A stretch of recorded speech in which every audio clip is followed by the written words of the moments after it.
What's up, everybody? We're back at it again on r/EntitledParents, and I got 5 crazy stories to share with you today, so let's just jump into it. Our first story comes from user J.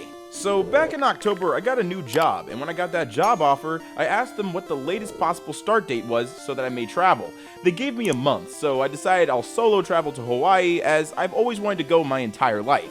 Well, when I told my dad I wanted to go, he immediately asked me if I was going to grow up and stop acting like a child. It's childish to want to travel? I beg your pardon? God forbid your child wants to explore the world. I didn't know that was such a crazy ask. Jesus, what is this dude on?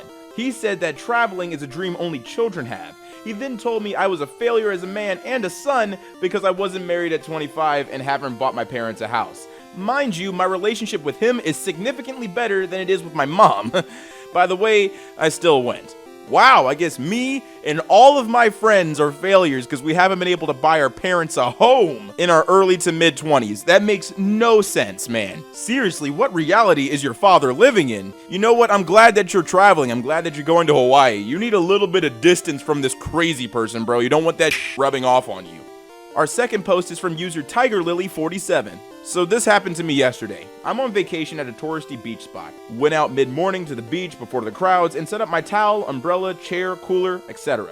Around 11 a.m. while laying on my towel tanning with headphones in, I get a tap on my shoulder. Open my eyes to see a middle-aged woman standing over me and her family and young kids starting to set up multiple umbrellas, chairs, toys, about 10 behind me. When I took my headphones out, the woman proceeds to tell me that my bathing suit is inappropriate to be around her children, and so I'll need to move. Note, bathing suit is a cheeky bikini bottom, but not a thong. I tell her I was there first, and they can find somewhere else to set up if it offends her. She proceeds to say there's no other close-up spots to the water. I tell her I'm not moving, and I put my headphones back in. About an hour later, I decide to hop into the water for a dip to cool off. While in the water, I look at the shoreline, and the woman has packed up my stuff with her husband and is carrying it away from the area. I hop out of the water and get a lifeguard to call beach security while I watch them walking my stuff up the beach to relocate it. Beach security and myself approach them. They try to play dumb and say it was their stuff, so they were asked to open the wallet to show an ID, and surprise, it's my ID. Cops are then called, and I choose to press charges for theft. And I got my spot back since the family was kicked off of the beach. You know what I don't understand? Why bring your child to the beach if you don't want that child to see somebody in a bikini? You're going to a beach. Somebody's going to wear something a little revealing. Now, she said she wasn't wearing a thong. She was wearing a normal bikini. So why are you bugging? I'm sure your children don't care. They just want to play in the sand or play in the water. They're not trying to look at the yams. Now, I will admit there is some sort of beach etiquette that everybody should follow. You shouldn't be naked out there, and you shouldn't be wearing something that's super revealing and super inappropriate.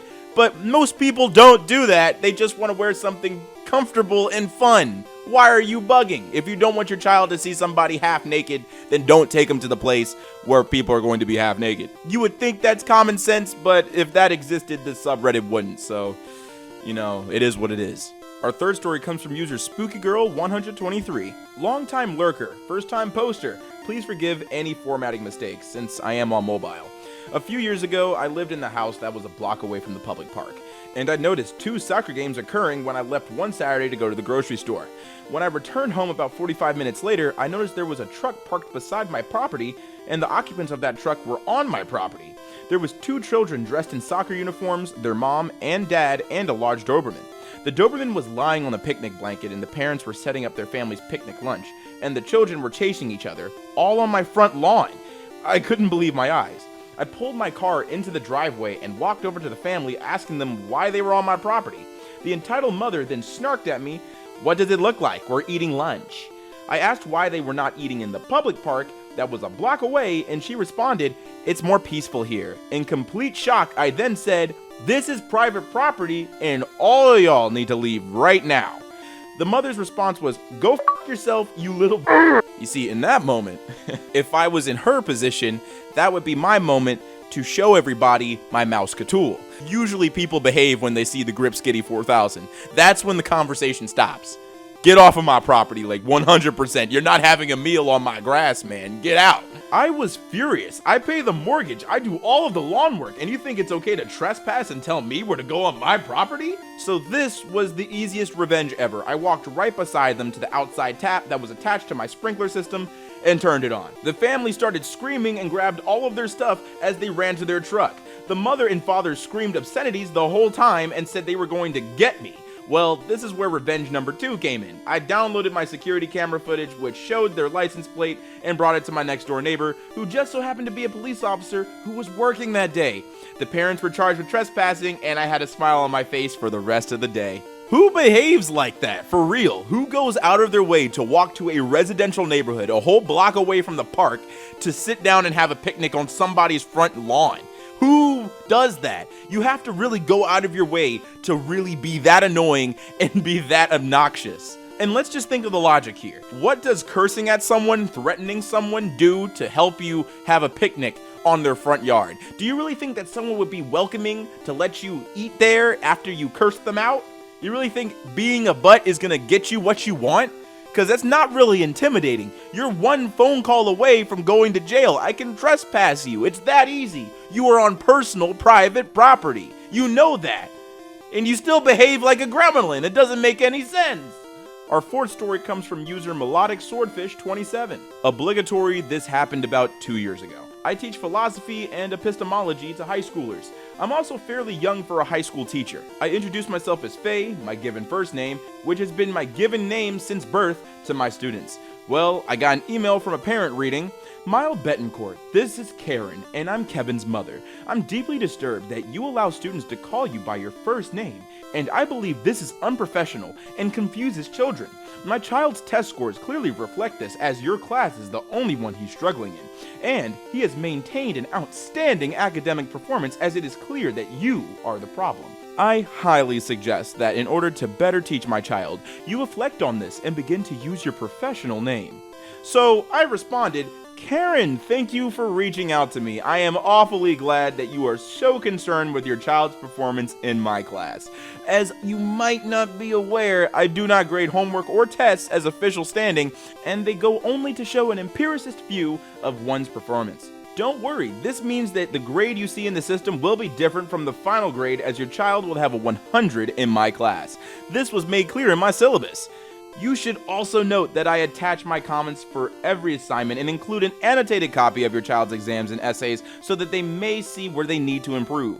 If you have specifics about concepts your child is struggling with and ways that might better help him learn these concepts, I'd be more than happy to meet with you over coffee or tea to discuss it with you." So she responds with, "The annotations are incredibly vague and abstract, and you offer little insight into how my child, who is brilliant, may improve. However, I see you mark him wrong every time he refers to you as Mile Betancourt and replace it with Faye. It is illogical to ask of a child to indulge in such a silly name. I highly advise you quit marking my child wrong for using your professional name in his essays. Likewise, I believe that you, as his teacher, should use your professional name." At this point, I decide to be petty and respond, "Thank you for your response. I appreciate how illogical and unsound your argumentation is, as this is a perfect example of Hume's law. I shall be using this to model in class examples of bad argumentation from now on. Thank you for the free class materials." Man, I cannot get enough of email exchanges because they're always passive aggressive. It's just perfect to read because everybody wants to say something that they're not actually saying in the moment. I can see both of these people having a vicious fist fight in a parking lot, but instead they have to send paragraphs to each other. It's perfect. But in all seriousness, your son could just start saying Faye. Just do it, man. Just pick up the points. It doesn't matter how weird it is. It doesn't matter why she's referring to herself as that way. Just get the points, man. Why are you leaving points on the table? That was one of the first lessons that I learned as a freshman in college a million years ago. Good grief. That when it comes to points and when it comes to specific formatting for a paper or an assignment, just do it. Waging your own personal battle is only going to make you fail the class. And for all of my potential college students out there, take that lesson to heart, man. Your professor is going to be an egotistical monster. Just follow the rules and you won't have to struggle. You'll have so much free time after the assignment. That's what I saw it as. If I got the assignment done on time, the more League of Legends I got to play. And our final story comes from user Dr. Oogie Boogie 42. This happened in 2009 when I was 15 and my sister was 11. I honestly don't remember it well. I had to call my mother to fill me in on some details, and it helped me a little. My parents got divorced when I was 10. My mother got primary custody, but we stayed with my father for about 3 days a week, sometimes more. They took turns celebrating the holidays with us, and we'd spend time with one parent in 1 year and another parent in the next. In March of 2009, my father and his then-girlfriend Molly broke up after he confessed to cheating with the woman that would eventually become my stepmother. Years later, I found out that the affair had been going on for almost 2 years by the time he had Molly. He introduced the stepmother to us in May, on my birthday actually, and they almost immediately announced their engagement. From that moment, she started trying to force us all to be a happy blended family, which usually meant forcing us to do everything she, or sometimes my stepbrother, wanted, and pretending my mom wasn't in the picture. Stepmother and my dad started pushing her to leave us with them a lot more often than my parents previously agreed, but thankfully she didn't budge.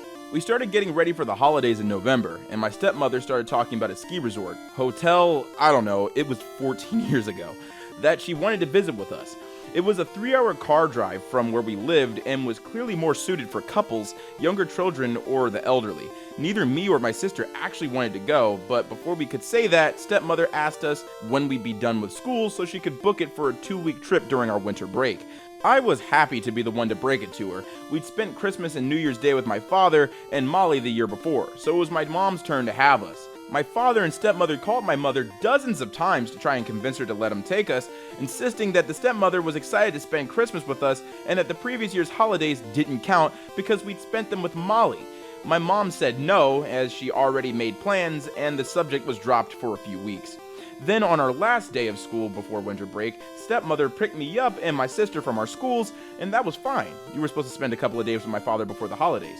What wasn't fine was the moment we got into her car and the stepmother said, "We're going to the ski resort, surprise!" Felony! That is kidnapping. That is felony kidnapping. You can't do that. I mean, I'm sure all of y'all could have called this, man. She was giving crazy stepmother vibes. She was trying to push the bio mom out of the picture because she wants to be the only mom in the picture. She loves her man and she wants to be the mother to his children, which is fine. I mean, you can absolutely want to be their parent, but you don't get to just edge out their bio mom because you have some sort of ego issues, man. This is like prestige level insecurity, and it just got so much worse, man. Oh my god.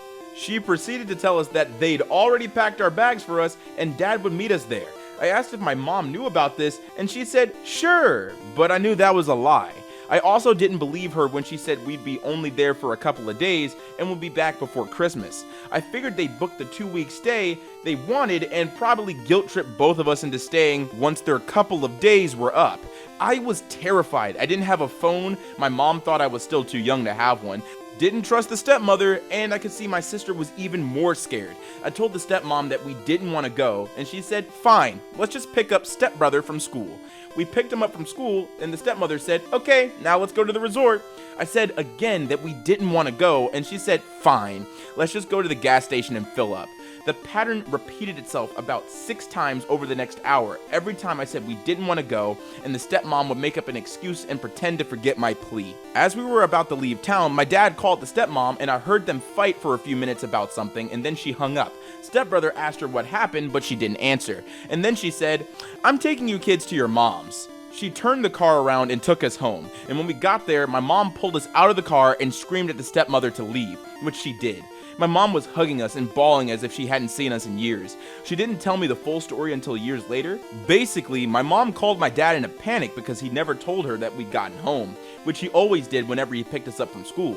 He was hoping she wouldn't call until we were already at the resort. My father knew that lying would do more harm than good, so he told her their plans. He tried to spin it around as something my sister wanted, but my mother didn't buy it. She told him that if the stepmom didn't take us back to her place, she'd call the police. My father and stepmother took my stepbrother to the resort. A few months later, they bragged about all the fun that they had, and all the things me and my sister had missed.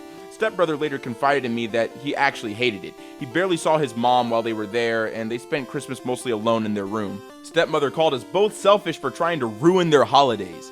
My sister actually felt guilty for a while, and I had to reassure her. My mom didn't call the cops or press charges. At the time, she didn't know if what my stepmother did would actually qualify as a crime, or if they did, they'd actually help.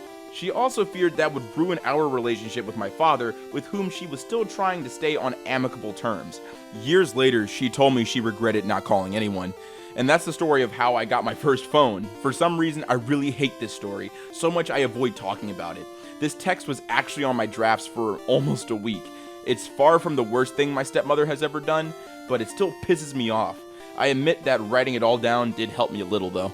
Jesus, what a whirlwind! What a story! These people kidnapped children so that they could have some sort of romantic time, romantic snow holiday at a ski resort. That is so pathetic. And yeah, I would feel the same way. I would regret not calling the police. Because that is kidnapping, that is messed up, that is indicative of even worse behavior in the future. But that's all the stories that I have for you today. So let me know which ones were the craziest in your opinion in the comments down below, and feel free to share your thoughts on any of the stories that have appeared in this video. I really enjoy covering this subreddit. It's been a minute since I have. Thanks to all those who requested it on the community tab in the content poll. There will be more content polls in the future, so keep your eye out if you want to have your particular subreddit covered. And yeah, I hope you enjoyed today's video, and I'll catch you guys at the end.